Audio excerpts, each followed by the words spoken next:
أحييته منا فأحيه على الإسلام ومن توفيته منا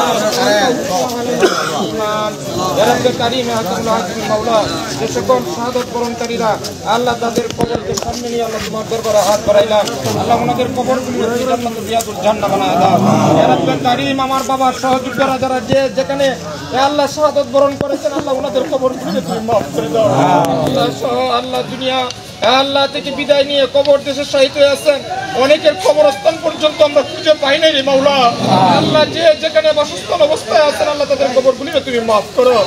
আল্লাহ সহযোগ করা আল্লাহ আমার বাবার সহযোগ করা যিনিরা দেশ স্বাধীন করার পরে এই আহত পর্যন্ত ইন্তেকাল করেছেন তাদের কবরগুলো তুমি জান্নাতের বাগান বানায় দাও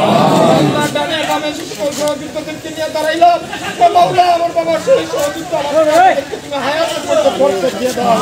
আমার রূপলাই থেকে তুমি হেফাজত করে নাও আজকে যারা আমাদেরকে ছায়া দিয়ে আল্লাহ আমাদেরকে এই পর্যন্ত নিয়ে আসছে আল্লাহ মৃত্যু পর্যন্ত যেন আল্লাহ ওনাদের ছায়া দিচ্ছে আমরা আশ্রয়ে থাকতে পারি সে তৌফিক দান করে দাও ইয়া রাব্বে কারীম আমাদের মুক্তিযোদ্ধা সন্তান ভাইরা যারা আসছেন আল্লাহ উভয়দেরকে হায়াতের মধ্যে তুমি বরকত দান করো মুক্তিযোদ্ধাদের মধ্যে তুমি বরকত দান করো ইয়া আল্লাহ তাদের চাকরি বাকরির মধ্যে তুমি বরকত দান করো ইয়া আল্লাহ সর্ব হালতে সর্ব মুহূর্তে মুক্তিযোদ্ধার চেতনা আমাদের অন্তরে পয়দা করিয়া দাও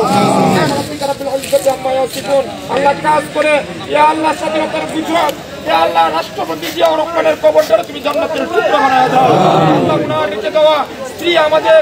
আল্লাহ মাটি ও বাংলার নেত্রী আল্লাহ খালেদা জিয়ার আল্লাহ হায়াতের মধ্যে তুমি বরকত দান করো